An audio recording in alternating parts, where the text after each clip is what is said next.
Fala, meu lindo, minha linda, tudo bem com você? Estou muito feliz que você está aqui nessa palavra. Eu tenho certeza que vai ter uma resposta de Deus para você e que provavelmente vai mudar uma decisão ou várias decisões da sua história, da sua caminhada. Então fique comigo. Se eu puder te dar um conselho, elimine distrações, sabe? Dedique esse tempo de qualidade para você, para a sua vida espiritual, para a sua vida com Jesus, que eu tenho certeza que vai fazer muita diferença na sua casa e na sua vida. Eu quero, antes de começar, te pedir um favor muito importante. Se você ainda não é inscrito no canal, se inscreve no canal. Por favor, até a menina compartilha, curte o vídeo. Aí, ó.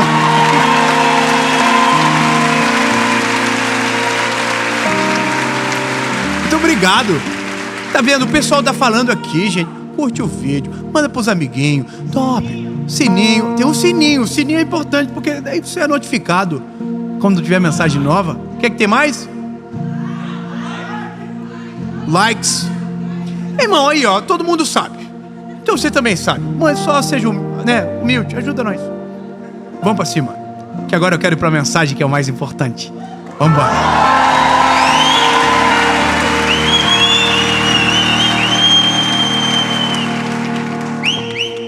Eu tava nos Estados Unidos. Nossa, que chique. Eu estava nos Estados Unidos. Grandes coisas. Bom, eu vi uma frase, e essa frase brotou no meu coração uma busca de uma mensagem. A mensagem estava no caminhão de bombeiros e estava escrito 911. Tô brincando. Tava... Precisa amadurecer urgente. Estava escrito assim: First in, last out. Que significa primeiro a entrar, último a sair. Essa palavra, essa frase, ela veio com uma flecha no meu coração. Primeiro a entrar, o último a sair. E quando eu olhei isso, e você sabe o que um bombeiro faz? O bombeiro entra num cenário onde ninguém quer entrar, e ele não sai de lá enquanto todos aqueles que estiverem saiam primeiro do que ele. Se você for no memorial do World Trade Center, você vai ver o carro dos bombeiros que foram destruídos. Você vai ver o nome dos milhares de bombeiros que entraram e nunca saíram. Mas os nomes estão no Hall da Fama dos Heróis dos Estados Unidos. Está lá. Eles entraram, não conseguiram sair, mas na verdade saíram para uma existência permanente. Mas isso é muito forte. First in, last out. E aí o Senhor me deu uma palavra. A palavra começou com uma direção, e a primeira direção que o Senhor me deu é que para viver é necessário ter coragem. Para entrar nas batalhas da vida é necessário ter coragem. Somado a isso, vi um homem, um desses homens do YouTube, um cara muito inteligente, eu não me lembro o nome, senão eu falaria, eu não tenho problema nenhum de reconhecer. Mas um cara muito inteligente. Eu falei, caramba, que importante, interessante o que ele disse. Ele falou o seguinte: tempos difíceis geram homens fortes. Homens fortes geram tempos fáceis. Mas tempos fáceis geram homens fracos. Homens fracos geram tempos difíceis. E tempos difíceis geram homens fortes. É cíclico. O desafio que a gente enfrenta hoje é que nos dá a força para lutar com a vida amanhã. É necessário ser provado. É necessário, batalhar, é necessário lutar. Mas para isso acontecer, a gente precisa ter coragem. Só que eu entendi uma coisa, que normalmente nós somos fruto da geração. Normalmente não, isso é normal. Nós somos fruto de uma geração que veio antes. Então, se a geração que veio antes era uma geração forte e nos proporcionou uma vida fácil, talvez a gente seja mais leve, mais easy. Mas se o que veio antes foi muito difícil, a gente seja extremamente forte. Só que agora, como extremamente fortes somos, talvez queremos facilitar para os nossos filhos. E aí mora o perigo. Porque tudo aquilo que nos custou caro para os nossos filhos é de graça. Tudo aquilo que custou suor e lágrimas para eles é simples. O que para nós tinha preço, para os nossos filhos nem significado tem. E esse é o perigo de uma geração que conseguiu virar. Mas existe o pior nisso tudo, é quando nós somos a geração que vem após aqueles que fracassaram. E aqui é onde entra a palavra de hoje. Sabe, quando somos os filhos de uma geração que fracassou, que vieram antes de nós, e nos pilares que julgamos ser importantes, fracassaram. A gestão que era para nos impressionar e inspirar foi fracassada. Então nós não temos um ponto de partida. Então o first in, last out é basicamente impróprio. Porque como assim eu entro numa batalha de que quem veio antes que eu já perdeu? Como que eu entro em uma guerra sabendo que alguém já entrou antes de mim e foi derrotado? E eu confesso para você que isso pegou meu coração. E eu fiquei orando e dizendo: Jesus, eu preciso entender uma palavra, porque tem muitos que quem veio antes perdeu. Então não existe o first in, porque quem foi o last out nunca saiu e perdeu. Já parou para pensar aqui? Como que eu falo para um filho de um bombeiro do World Trade Center que morreu, que agora ele tem que ser o próximo bombeiro a entrar na cena de tragédia, se ele já viu a derrota? Eu estava em Chapecó, no cenário de uma das maiores tragédias que o Brasil já viveu.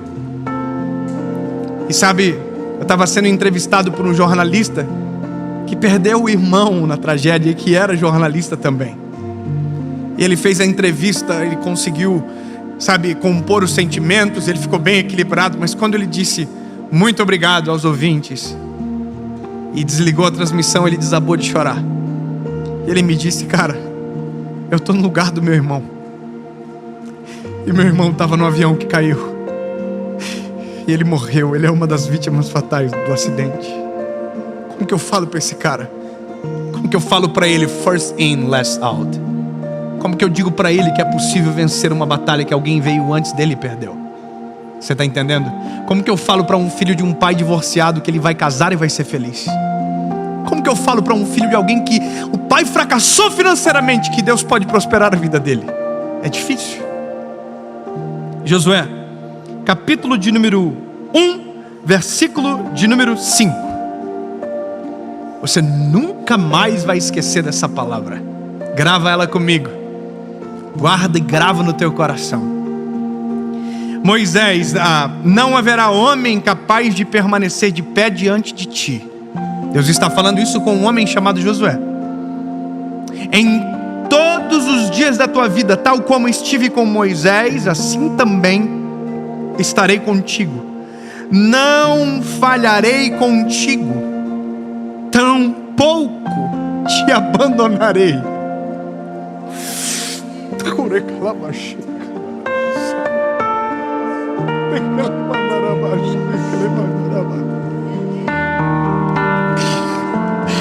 vou ler de novo. Não haverá homem capaz de permanecer de pé diante de ti. Em todos os dias da tua vida, tal como estive com Moisés, estarei contigo. Não falharei, tampouco te abandonarei.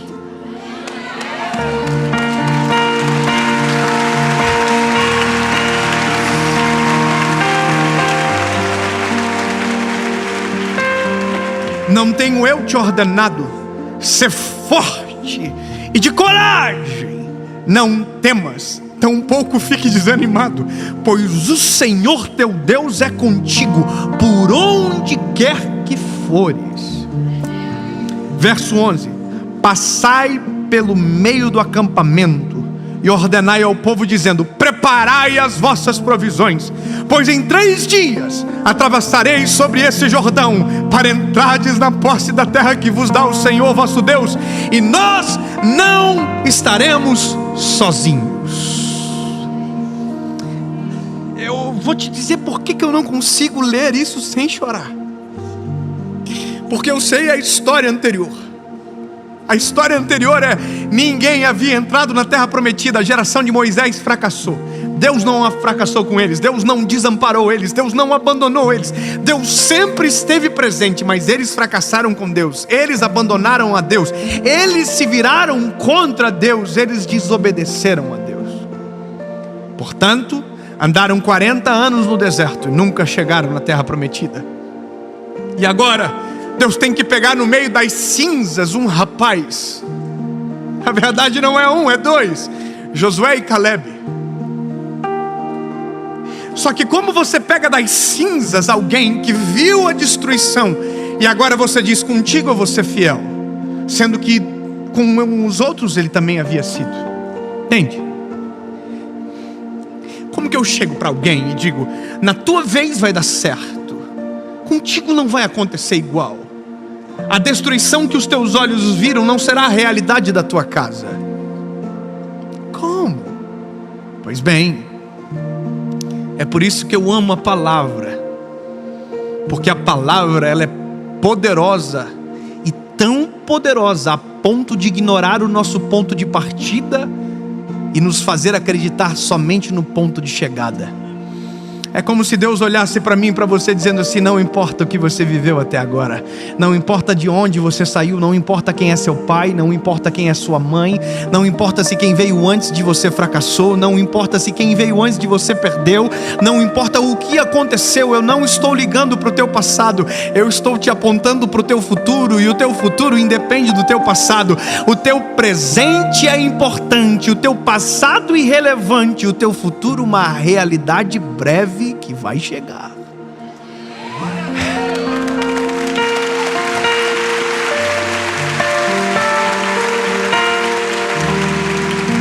Mas David, quem veio antes de mim fracassou. É por isso que a palavra de Deus é poderosa. Com você não vai acontecer.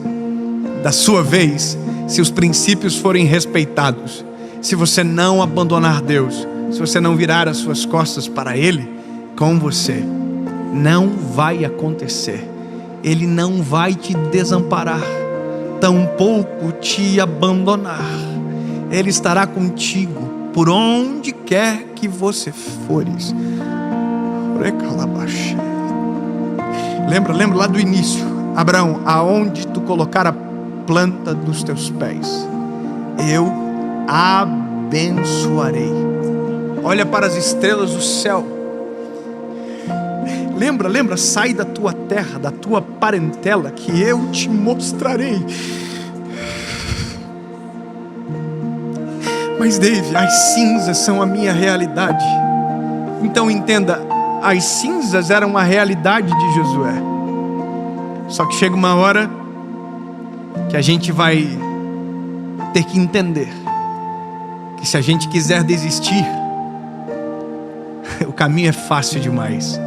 A gente tem motivos de sobra. A gente tem. Porque quem veio antes talvez fracassou. Quem veio antes talvez até mesmo desistiu. Então a gente olha para o passado e diz: não, eu não vou conseguir, eu vou desistir, eu vou abandonar esse negócio. Eu não consigo, eu não quero, eu não vou. Mas se você, esquecer do passado um pouco e ouvir a voz de Deus, a voz que te aponta para o futuro, a voz que você vai ouvir é a voz dessa palavra: ei, eu não vou te desamparar, eu vou estar com você aonde quer que você for. Você não vai se sentir sozinho.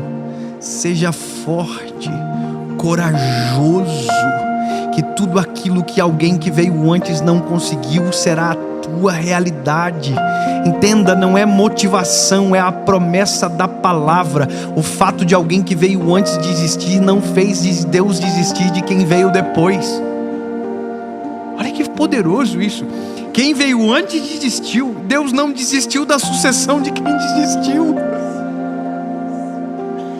Eu vou dizer para você nunca mais esquecer: quem veio antes desistiu, porém Deus não desistiu da sucessão daqueles que desistiram, quanto mais da geração que virá após você. Você está entendendo?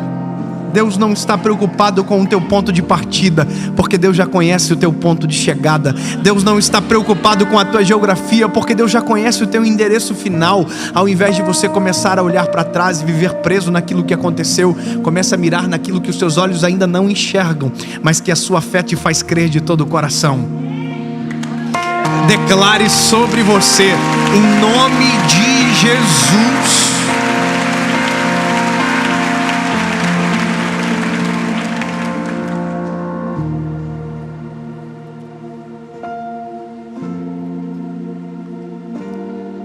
O livro de Josué é um livro de cinzas. Todos que estão aqui eram as cinzas de uma geração que perdeu. Todos que estão aqui. Porque a Bíblia diz que Deus chamou Moisés e falou: Moisés, não vai entrar mais ninguém dessa geração. Só vai entrar quando o último dessa geração se for. Aí, meu lindo, eu confesso para você que eu entendo a dor de quem fica, porque é ruim ficar. Nesse caso, por mais que você vai ter a chance, mas é ruim ficar, porque você tem uma sombra sobre você de fracasso. Olha para mim, lindo. Talvez você tenha vivido até aqui debaixo da sombra de um fracasso. Sabe? Até agora as tuas decisões foram pautadas em uma dor, uma circunstância que se sobrepõe às suas escolhas. E até agora a impressão que você tinha, vamos colocar já no passado, é porque, como deu errado com quem veio antes, era impossível de dar certo na sua vez. Então, lindo, deixa eu mudar a sombra que está sobre você. Tire a sombra do passado e coloque a sombra do futuro. Grava o que eu vou te dizer. Na sua vez, não vai dar errado. Deixa eu te dar uma palavra de esperança. O Senhor não irá te abandonar. Seja forte, corajoso, tem de bom ânimo e possui a terra que Ele preparou para você. Levanta, sacode a poeira, sai debaixo dessa sombra do passado, porque algo extraordinário está vindo sobre você. As estações estão preparadas e a primavera está chegando. Sai do inverno correndo, meu lindo, e grava isso no teu coração para sempre.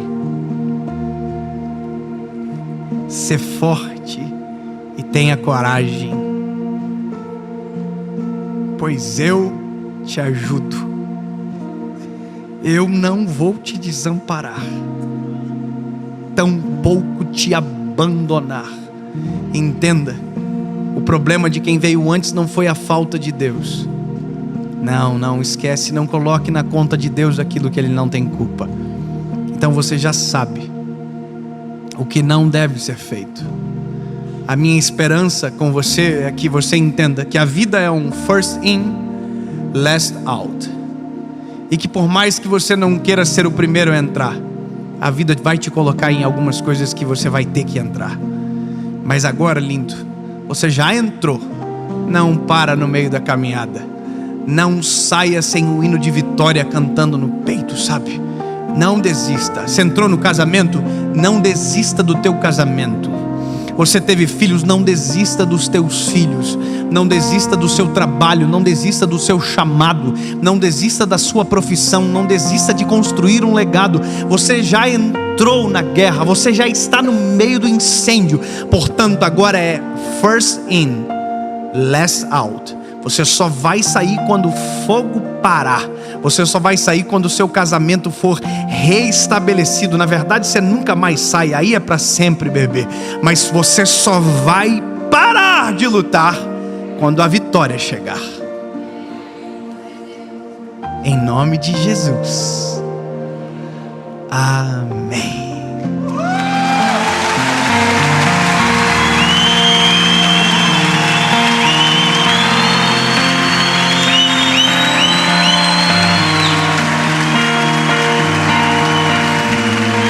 Calorada. E um dia pegou fogo na minha cidade. E o dia era 23 de abril de 2009. Teve um grande incêndio. Era uma quinta-feira. E o incêndio tomou conta. E eu entendi que precisava de alguém. Que esse alguém era eu.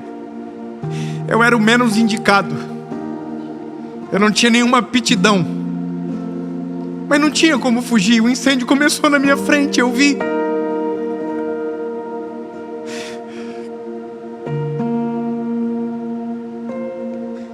E foi nesse dia que eu entrei na maior guerra da minha vida. Que eu entrei na maior batalha da minha história. Como assim? Não estou entendendo. Foi nesse dia que eu aceitei a Jesus como meu Salvador.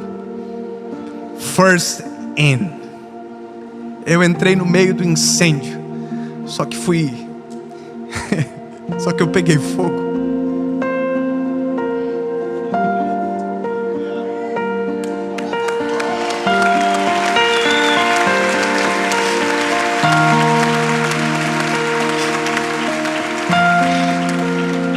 E eu ainda sigo pegando fogo. E eu quero pegar fogo pro resto da vida. Porque tem incêndios que a gente entra para apagar, mas tem incêndios que a gente entra para incendiar junto. Meu lindo, existe um mover acontecendo na nossa nação. E eu quero que você incendeie junto comigo. Não vamos desistir, nós não vamos abandonar, nós não vamos pular. Jesus, eu quero pegar fogo. E eu nunca mais quero que o fogo apague. Em nome de Jesus, Pai, nós não iremos desistir porque batalhas anteriores foram perdidas. Jesus, eu quero entrar na batalha para vencer. Jesus, eu quero, viver uma nova estação. Eu quero fazer tudo diferente. Declare isso sobre você. Da minha vez vai ser diferente. Não importam as cinzas, não importa o que veio antes. Jesus, eu quero entregar a minha vida para Ti. Quem veio antes nunca viveu contigo, mas eu quero viver contigo. Em nome de Jesus, Paizinho.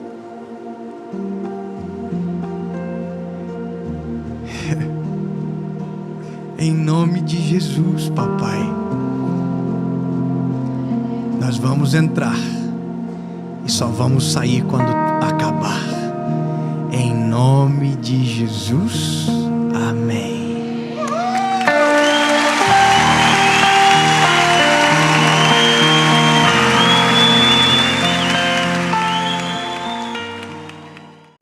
Fala, meu lindo, tudo bem? Que bom que você está aqui em mais uma mensagem. Eu tenho uma palavra de Deus para você. E dessa vez é a melhor mensagem do mundo. É a mãe de todas as mensagens. E essa mensagem é o que me possibilita pregar todas as outras, porque ela fez possível tudo o que você ouviu, quem você é e o que você está vivendo agora. Eu quero muito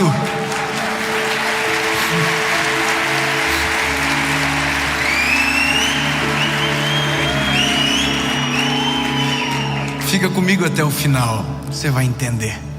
E por favor, antes de começar, tem um botão aqui.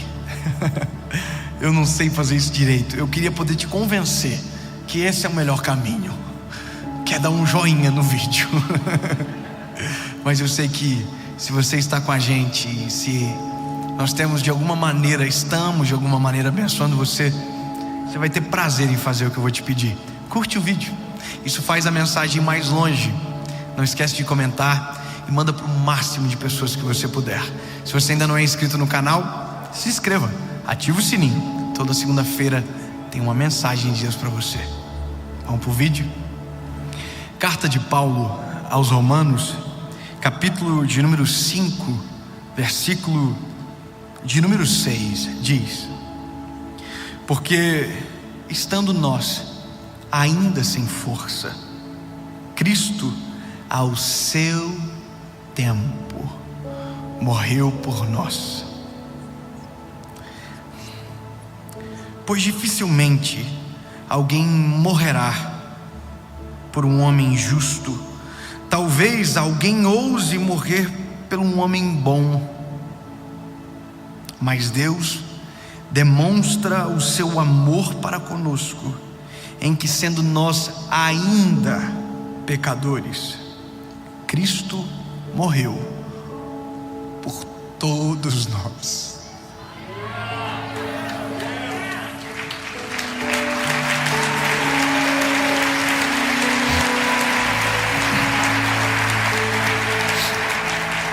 E essa é a mensagem mais linda do mundo.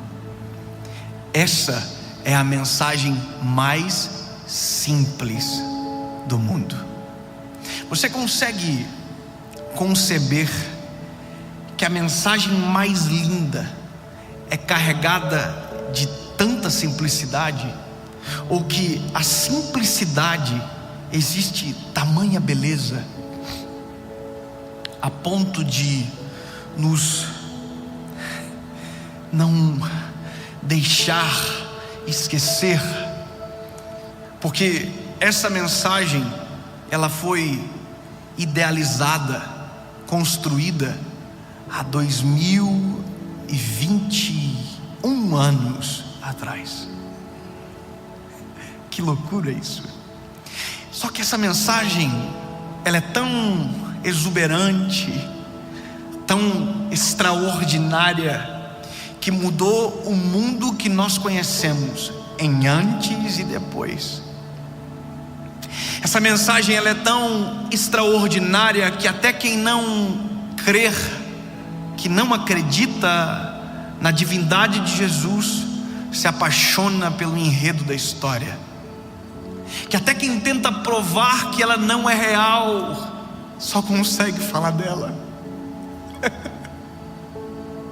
Que até quem gasta tempo para provar que não existe, passou tempo lendo essa história, porque ela é inerente a nós, e nós só existimos por conta desta mensagem. Cristo morreu por nós, sendo nós ainda pecadores. E esta é a famosa, inesquecível, apaixonante mensagem da cruz. A cruz de vergonha, a cruz que era nossa, a morte que era minha, a morte que era sua, o pecado que era meu, o pecado que era seu, o fim que era nosso, meu, Jesus levou sobre si. E a gente vive agora e às vezes não paramos para analisar que somos possíveis, porque o impossível foi feito por Ele, o inacreditável foi feito. Porque dá para conceber alguém morrer por um homem injusto, agora jamais conceber que alguém entregaria a vida por gente que odiaria o nome dele. E agora, meu lindo, se você quiser, você pode até desligar a mensagem, você pode sair do vídeo, porque não dá para falar disso se não me encontrar no meio dessa mensagem. Porque você talvez não entende, mas você mesmo não entendendo, você é o alvo dessa história. E vou te falar que o ser humano demora a entender que nossa maldade, nossa natureza caída, só existe uma esperança: Jesus. E só existe a esperança porque Jesus se fez pecado por nós. E essa é a mensagem da cruz, e é a mensagem que nos irrita, porque ela nos confronta. Se alguma mensagem diz que você é bom, que você é maravilhoso, a cruz diz: não, você não é bom. Se alguém te diz você é suficiente, a cruz diz: não, você não é suficiente. A cruz nos traz a realidade de quem nós somos, mas a cruz sozinha traz isso. A cruz em Jesus é diferente. A cruz é a nossa morte, mas com Jesus nela se tornou a nossa vida. A cruz era o nosso final, mas Jesus nela é o nosso começo, é a nossa chance, é a nossa esperança. E talvez você vai dizer: David, eu não entendo. E eu vou dizer da maneira mais simples de toda a minha vida, como se eu pegasse um bebê no colo para contar uma história, o meu filho. E assim eu vou fazer com você agora. Todos nós pecamos e destituídos da glória de Deus nós fomos. E deixa eu te dizer, isso é a Bíblia completa. Isso é a mensagem inteira, em um só capítulo. Isso é a mensagem inteira. Nós pecamos, destituídos da glória de Deus nós fomos, e nesse momento não havia mais esperança para nós. E essa é a nossa história. Mas Deus prova o seu amor por nós, enviando o seu Filho para morrer pelos nossos pecados. E você vai dizer: David, eu não entendo. Por que morrer pelos meus pecados? Porque até então um homem tinha que sacrificar animais. Isso você vai entender no Velho Testamento. Mas o que me interessa agora é fazer você entender a mensagem da cruz. Isso. Pecamos, destituídos da glória de Deus nós fomos. Agora vem um texto de João capítulo 3, versículo 16. Porque Deus amou o mundo de tal maneira que enviou o seu único Filho para morrer, para que todo aquele que nele crer não pereça, mas tenha vida eterna.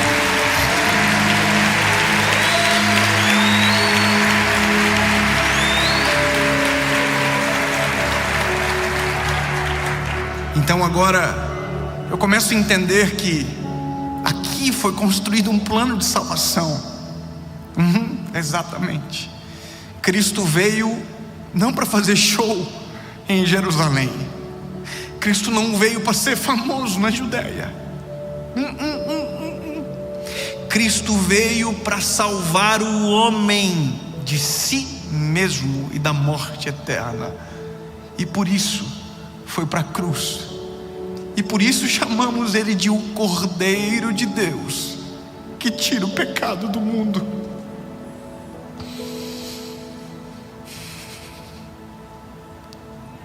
Isso é extraordinário, porque nos leva para uma experiência rica de ser amado como nunca alguém poderia nos amar,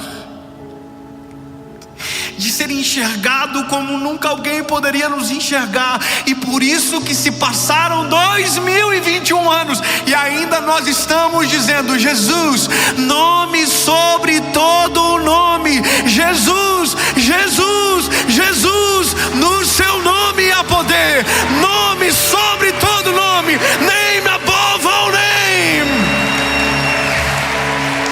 porque nele encontramos a esperança. E aí eu preciso continuar a história, a mensagem da cruz. Jesus foi para a cruz, se fez pecado por mim e por você. E a Bíblia diz que por momentos o céu se fechou e houve uma escuridão sobre a terra.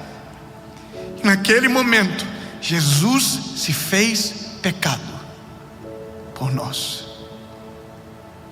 Só que mensagem é essa? Que o dono dela termina numa cruz no final e morre. Pois é. É que a mensagem da cruz não termina com Jesus pregado em uma madeira, em um madeiro. Não. A mensagem da cruz nela termina no terceiro dia.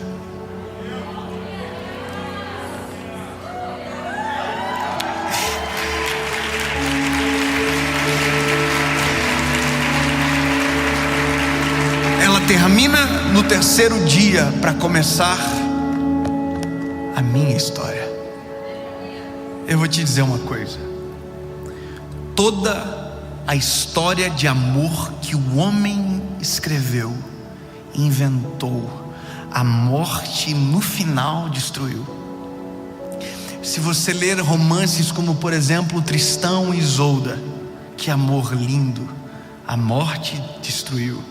Se você ler Romeu e Julieta, Shakespeare, no final a morte destruiu. Se você ver Jack e Rose, o Titanic, o Jack cabia na porta, cabia. Tem 6 formas para o Jack caber na porta, mas a Rose não viu, a Rose Dawson. A morte destruiu. Mas tem uma história de amor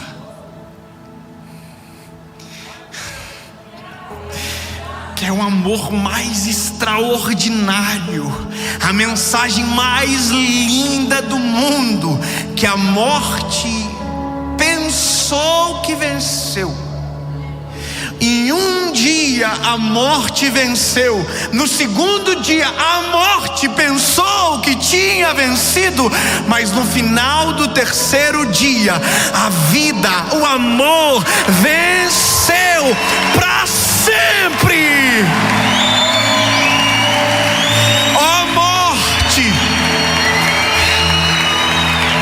aonde está o teu aguilhão?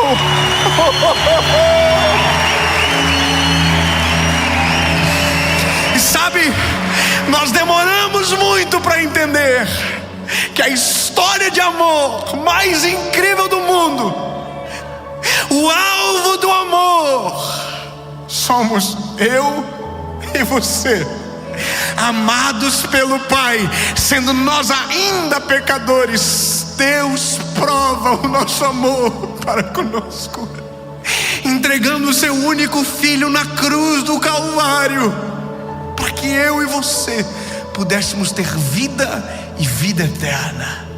E essa é a mensagem mais linda do mundo.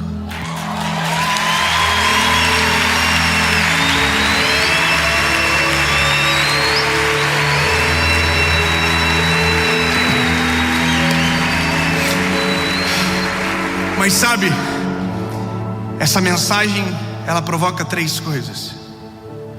E se eu não contar até o final, eu seria extremamente imprudente. Porque a primeira crise que essa mensagem nos provoca é saber que nós não somos quem pensávamos que na verdade éramos: bons. Nós não somos bons. Na verdade, nós somos maus, e por isso precisamos de Jesus. A segunda coisa que isso nos provoca é arrependermos do nosso caminho, dos nossos maus caminhos. E aí Jesus diz: aquele que quiser vir após mim, tome a sua cruz, negue-se a si mesmo e siga-me. Quando Jesus diz tome a sua cruz, Ele está dizendo: morra para quem você era antes de me conhecer. Morra para quem você era antes de saber quem eu sou, para a sua velha natureza que estava morta e caída. Reconhecer, arrepender, reconciliar, e agora tudo se faz novo. As coisas velhas ficam para trás e tudo se faz novo.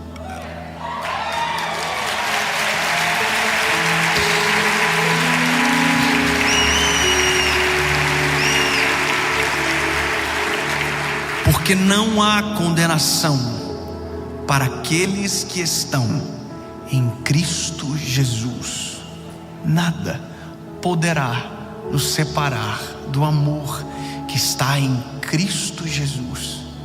Mas sabe, existe um problema na mensagem. E o problema na mensagem é a gente, porque nós não queremos morrer, nós queremos viver a nossa vida, nós queremos viver a nossa história. E a gente ousa em pensar que dá para viver o Evangelho 10%. O Evangelho não é uma palavra bonita do YouTube. O Evangelho é um estilo de vida completa que muda a natureza do ser humano. Tome a sua cruz, negue-se a si mesmo e siga Jesus. Tenha certeza que você vai viver o melhor e mais desafiador trajeto da sua história, porque morrer não é fácil. Deixar para trás não é fácil. Mas a mudança que Jesus provoca não é de fora para dentro, é de dentro para fora. Em Apocalipse diz: eu estou à porta e bato. Aquele que ouvir a minha voz, abrir a porta, eu entrarei e farei morada.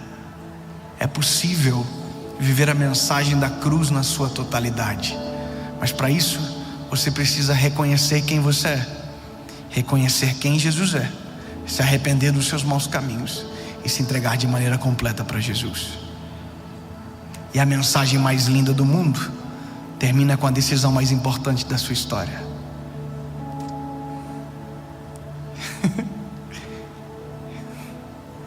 E talvez você não viu, mas durante 2 anos a cruz sempre esteve na minha mensagem. Talvez você não percebeu, mas você se arrependeu de tanta coisa, já mudou tanto, mas está na hora de viver algo completo em Jesus. E eu vou te fazer o convite mais importante de toda a palavra: negar a si mesmo e seguir a Jesus. A cruz nos envergonha porque mostra quem somos, mas Jesus tira essa vergonha e coloca em nós a confiança, porque somos agora chamados filhos de Deus. Éramos órfãos, agora fomos adotados. Somos filhos do Senhor Jesus. E uma decisão muda tudo. Se você quer tomar essa decisão, aonde você estiver, faça uma oração junto comigo. Fale com a sua boca, confesse com os seus lábios, e que o seu caráter seja suficiente para suportar as decisões que precisarão para os próximos dias. Alguém diz: terei que mudar? Sim, porque é impossível se chocar com um Criador e continuar sendo a mesma pessoa. Senhor Jesus,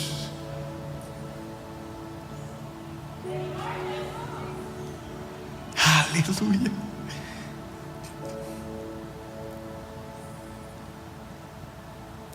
Eu reconheço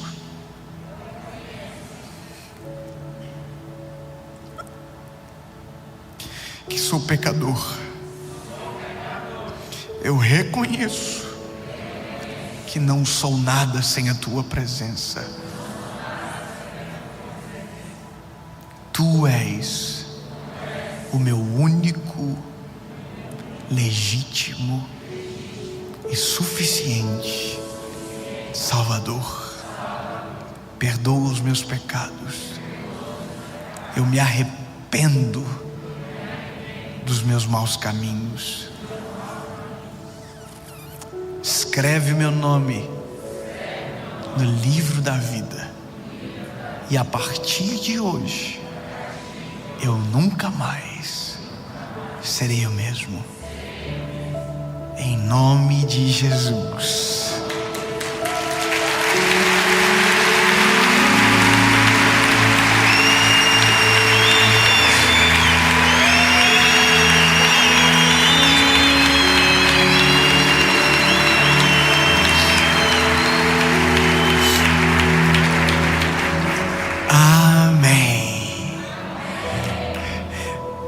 Se você que está me assistindo agora, que talvez recebeu essa mensagem de alguém, que algum amigo que se importa muito com você te mandou, ou acaso da vida fez chegar até você. E a sua decisão foi sim. Se prepare para viver os melhores anos, dias, meses, etapas da sua história. Será desafiador, mas vai valer a pena. Será difícil talvez, mas vai valer a pena. Porque o que vivemos agora não se compara à eternidade que espera por nós. E se você puder, e se você tomou essa decisão, escreve nos comentários o seu nome, a sua cidade, e diga a decisão que você tomou. E em nome de Jesus, começa hoje a melhor fase que se perdurará. Essa é a palavra, para sempre. Amém.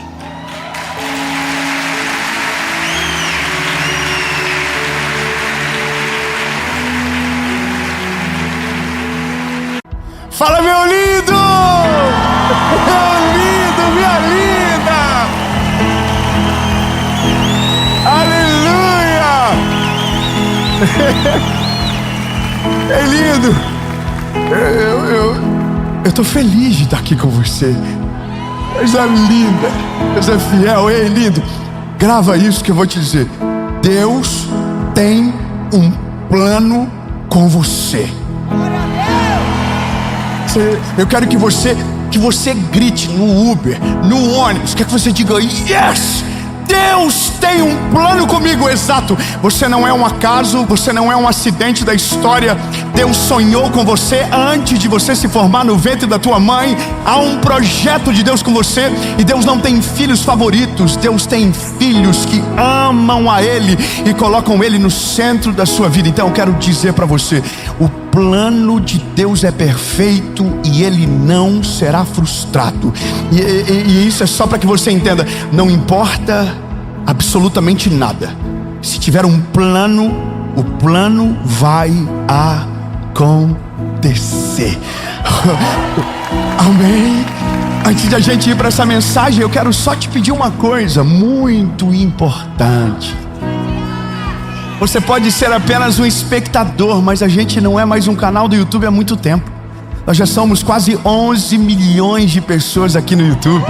Você tem noção? Eu quero que você saiba que tem gente que acorda segunda-feira com o reloginho despertado 7 horas e só sai de casa depois de uma mensagem. Então isso não é mais um canal, é muito tempo, isso é uma comunidade. E eu quero convidar você para ser parte do que Jesus está fazendo, para viver o melhor de Deus para a sua vida. Então me ajuda a fazer com que esse vídeo vá mais longe. Curte o vídeo. Quando você curte, o YouTube entende que é algo relevante. Comenta, compartilha isso, manda para os amigos, manda nos grupos da família, coloca no seu perfil lá do Instagram e faz com que todo mundo veja aquilo que está abençoando você. E claro, se inscreve no canal, ativa o sininho.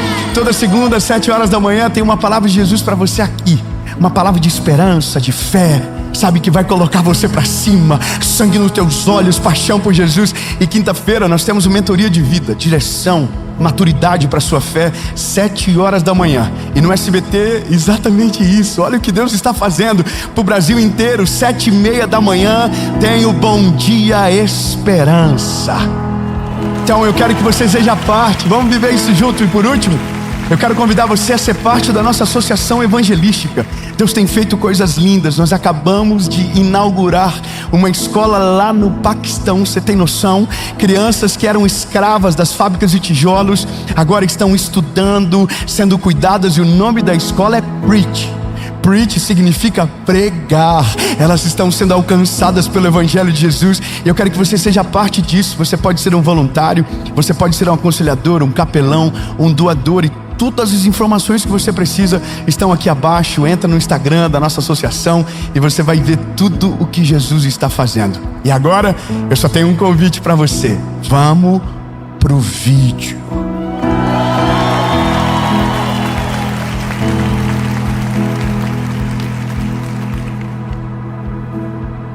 Não deu nem tempo de eu tomar água.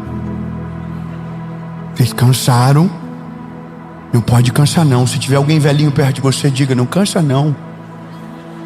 Fala: é só o começo. Amém. Olha, Deus tem um plano com você. 10 pessoas pegaram, eu vou de novo. Deus tem um plano com você. Eu me sentiria mal de saber que Deus tem um plano com você e não tem um plano comigo. Acho que uma parte tóxica do meu relacionamento é que eu tenho ciúme. E eu não ia ficar muito feliz sabendo que Deus tem filhos preferidos. Agora, se Deus tem filhos preferidos, seria então uma perda de tempo tentar viver o plano dele, sabendo que os preferidos já estão acontecendo e os excluídos ficaram para trás. Alguém comentou esses dias na rede social da minha esposa: de fato, Deus tem os seus preferidos. É que ninguém sabe por onde a gente passou. Ninguém sabe as dores que a gente viveu. Ninguém sabe das noites de choro. Ninguém sabe dos joelhos dobrados, dos jejuns intermináveis que não acabavam. Ninguém sabe dos montes de oração. Ninguém sabe. Mas aí que tá. Eu só quero que você entenda que Deus não tem filho preferido. E que Deus não...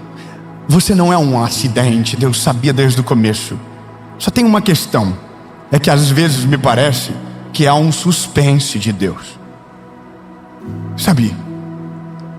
Eu não sei se você tem a mesma impressão que eu, mas às vezes me parece que Deus demora para chegar na vida de alguns. Parece que tem que dar tanto BO até ele chegar que a gente já não aguenta mais. E BO, e confusão, e treta, e parece que chegou para todo mundo. E na nossa vez, nada.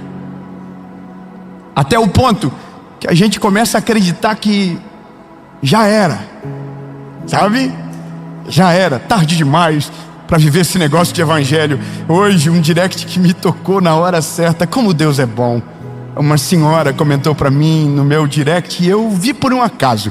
Ela dizia: eu sinto que me perdi no tempo e não dá mais para viver. Nada de Deus para minha vida. Interessante como Deus é tão pontual de chegar à mensagem certa no dia que a resposta nasceu no meu coração para isso. Eu quero ler um texto com você.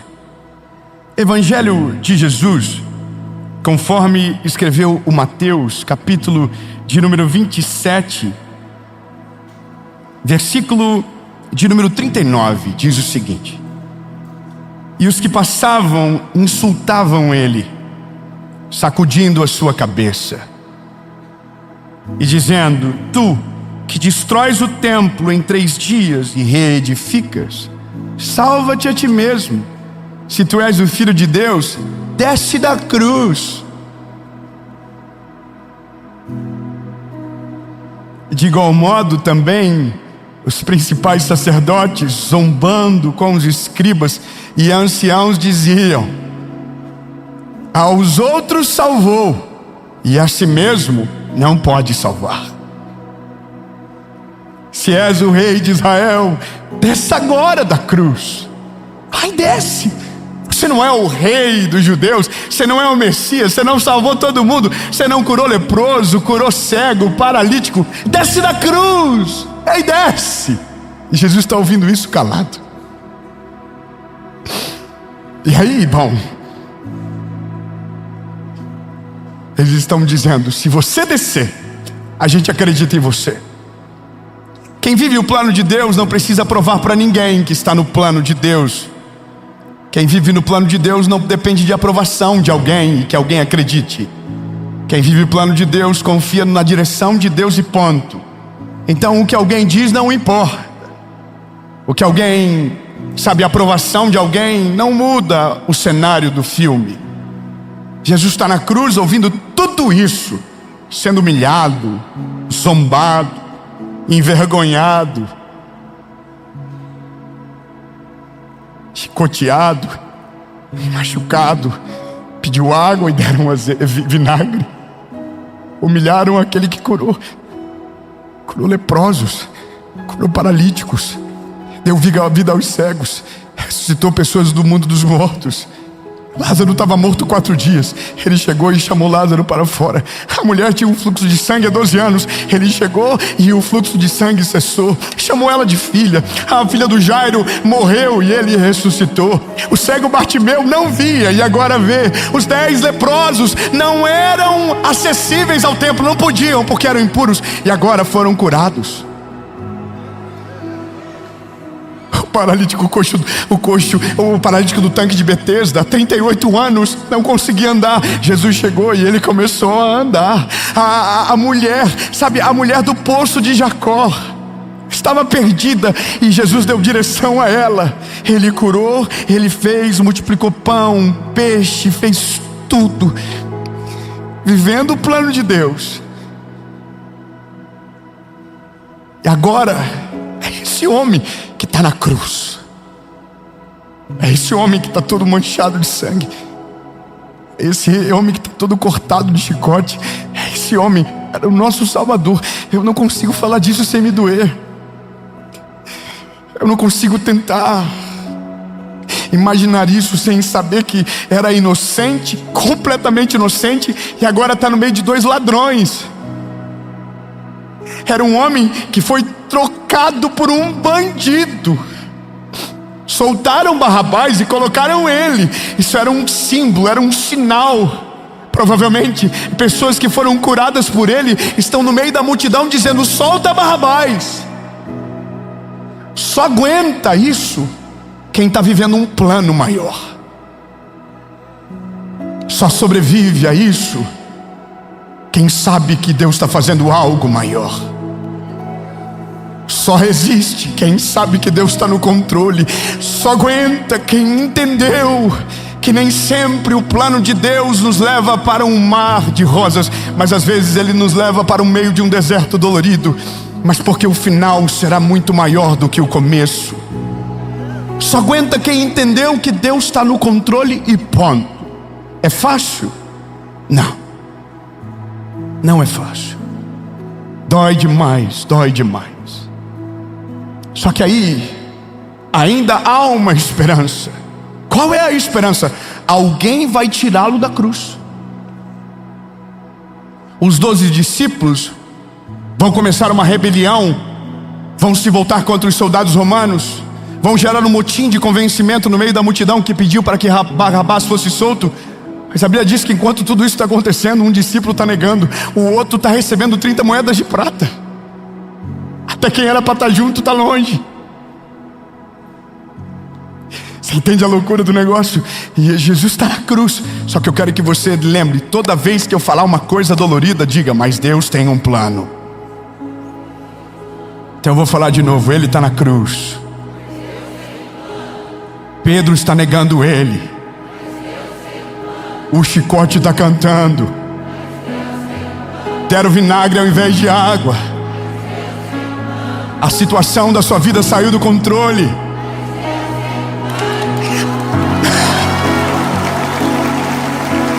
Parece que não acaba mais o processo. Tá doendo na pele. Tá dando vontade de desistir. E se Deus tem um plano, Ele vai se cumprir.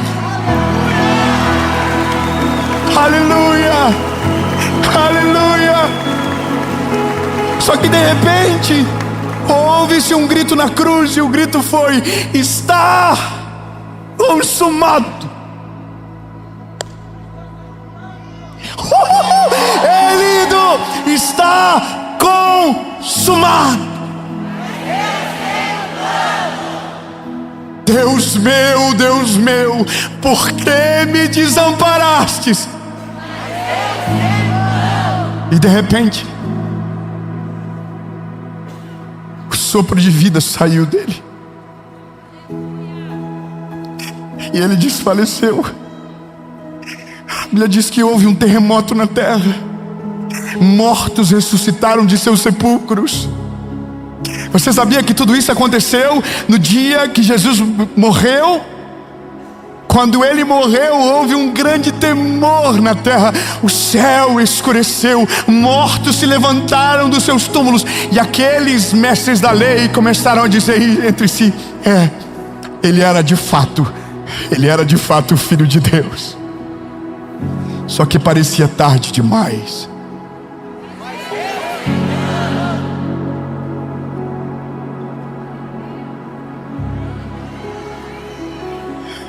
Você está pegando. José de Arimateia comprou um túmulo, entregou o túmulo dele, na verdade, da família, para Jesus. E ele foi colocado dentro do sepulcro porque estava morto.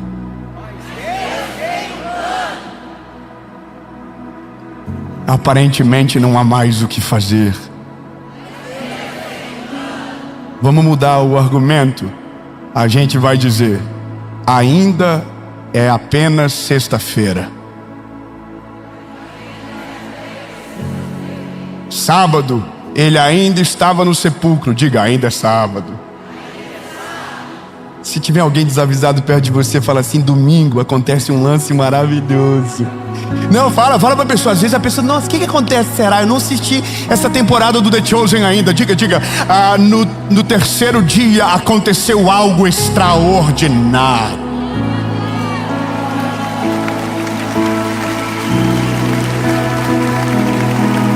No terceiro dia, você não vai celebrar Pokémon, você vai pular da cadeira. Tudo acabou, não tem mais esperança, o Salvador morreu. Aparentemente acabou todas as esperanças. Não há mais movimentos para que Deus realize, não há mais chance para que o milagre aconteça. Só que ao terceiro dia, o anjo desceu do céu, removeu a pedra, e aquele que estava morto ressuscitou.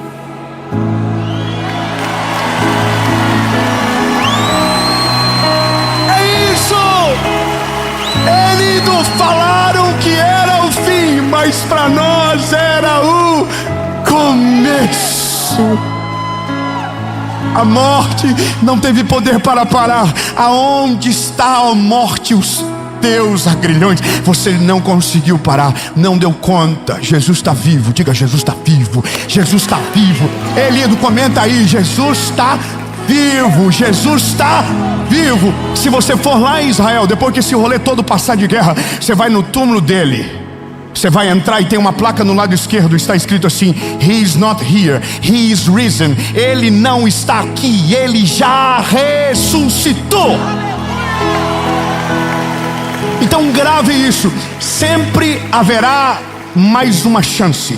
Sempre haverá mais um movimento. Se você está no plano de Deus, mesmo que você pensa que é o fim, se aquilo que Ele te prometeu ainda não aconteceu, é porque ainda há mais uma chance, ainda há mais um movimento. Você não está velho demais, o tempo não passou de ainda demais para você. Se Ele liberou uma palavra, vai acontecer em nome de Jesus. Olha, eu vou terminar.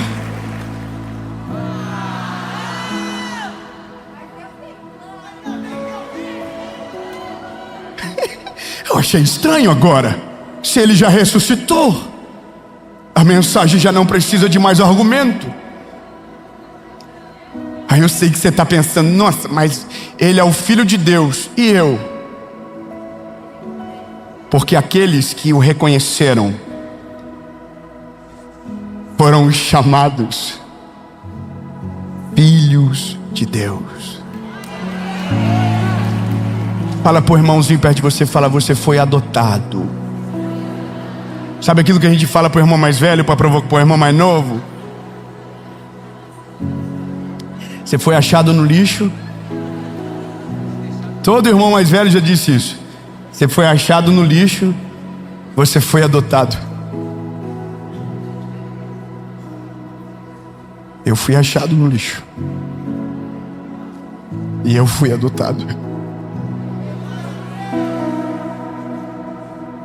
Eu estava longe, eu estava sujo até o cabelo, eu não merecia ele,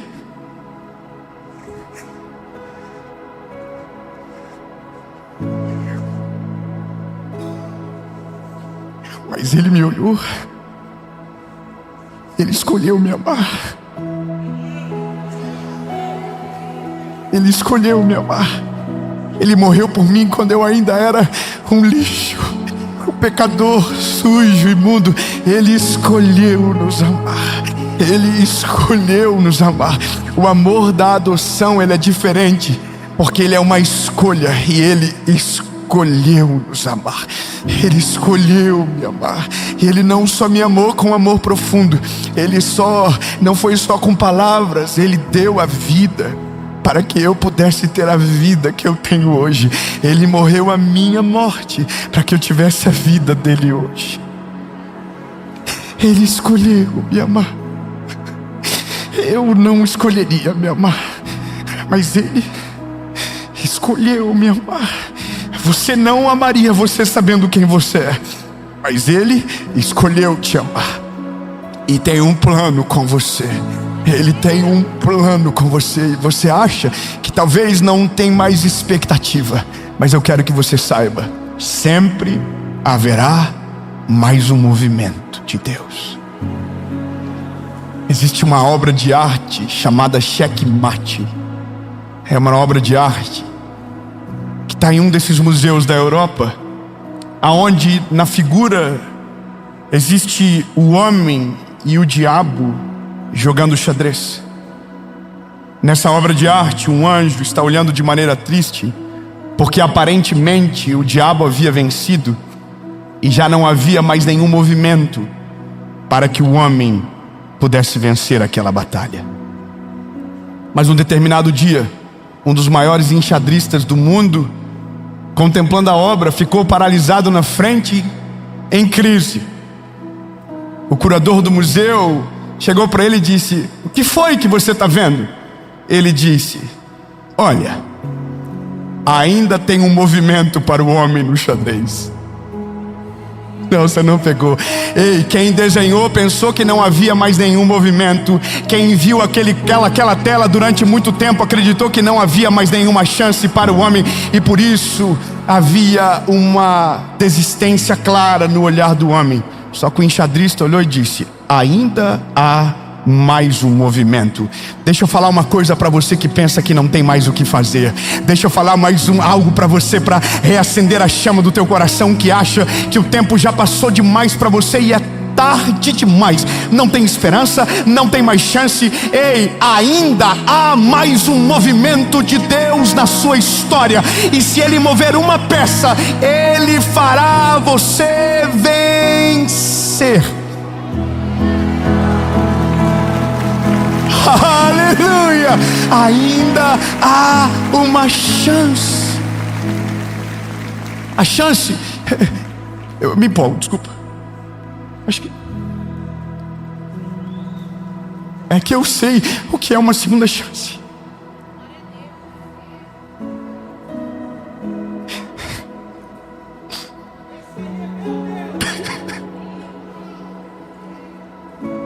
Esse aí é meu Deus. Quando eu comecei a pregar, eu tinha 20 anos. A primeira mensagem que eu preguei devia ter umas 30 pessoas me ouvindo. Não havia teologia profunda na minha mensagem. Era apenas um menino que tinha vivido uma segunda chance. As minhas primeiras mensagens eram tão simples. Ainda são, mas eram ainda mais. Eu via Jesus em tudo. Eu via Jesus nos detalhes. Eu via Jesus em tudo. Quando eu comecei a pregar, eu ouvia pessoas dizendo que eu tinha que ser menos emocionado, que eu não devia chorar tanto.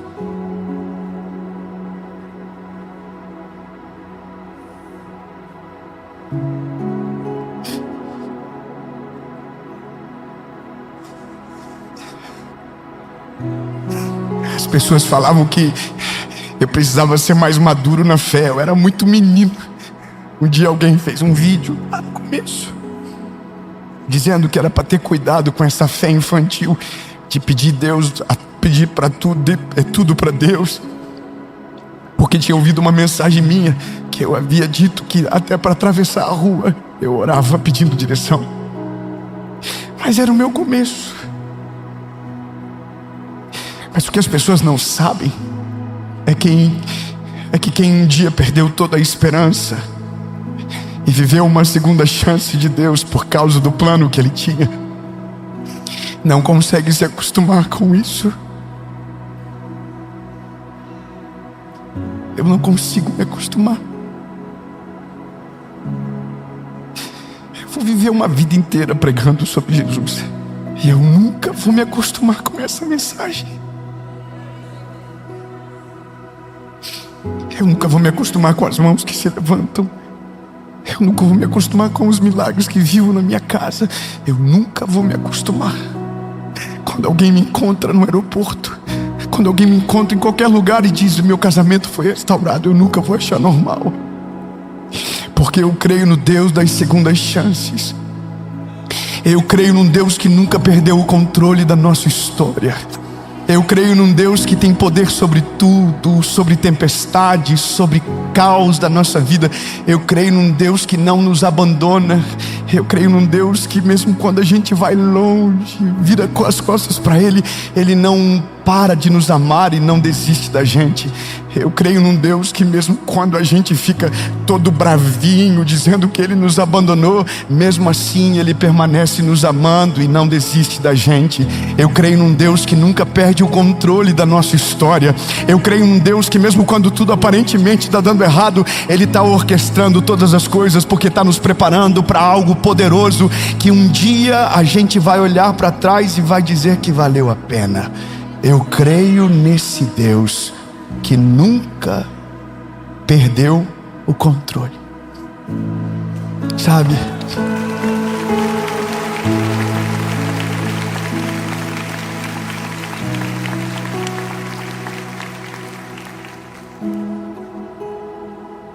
Quando eu pego esse caderninho aqui para escrever uma série, eu escrevo um monte de coisa que nunca falo aí aqui. Tá aqui, ó. Eu vou escrevendo. Ao longo dos dias que se passam, eu vou escrevendo no meu telefone. E no dia da gravação, eu sempre paro e escrevo tanta coisa. Mas quando eu chego aqui, eu perco o controle.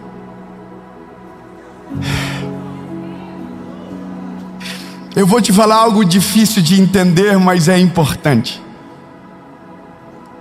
Às vezes, o que a gente mais precisa é perder o controle de tudo para que Deus possa assumir o controle total. Quando nós perdemos o controle, é aonde Deus entra com a excelência do seu poder e da sua glória, para fazer aquilo que estratégia humana não consegue, para fazer aquilo que sabedoria humana não dá conta, para ir além de qualquer diagnóstico, para contrariar qualquer expectativa de homem. É quando a gente perde o controle. Quando você perde o controle, Deus entra e assume a circunstância. E aquilo que você tentou sozinho a vida toda, no dia que você perder o controle, você vai descobrir que quando Deus coloca a mão, aonde havia guerra, a paz se instala. Aonde havia caos, a paz desce. Aonde havia dúvida, a certeza se manifesta. Aonde havia problemas insolúveis, o milagre chega. Porque mesmo você pensando que você perdeu o controle, Deus nunca perdeu o controle. Ele sempre esteve olhando para você. Ele sempre esteve cuidando de tudo. Mas a maior expectativa de Deus sobre nós é quando a gente diz: Deus, eu não quero mais controlar sozinho. Eu quero que o Senhor controle. Senhor, eu quero viver o teu plano para mim.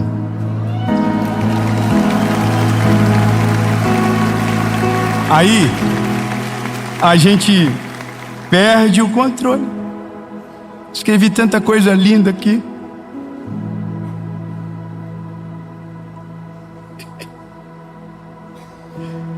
Olha que coisa, não falei nada disso. E não precisa. Porque é bom quando ele assume controle. É muito melhor quando ele assume o controle. Deus, obrigado, porque o Senhor sempre esteve no controle de tudo. Jesus, o teu plano é melhor do que o meu.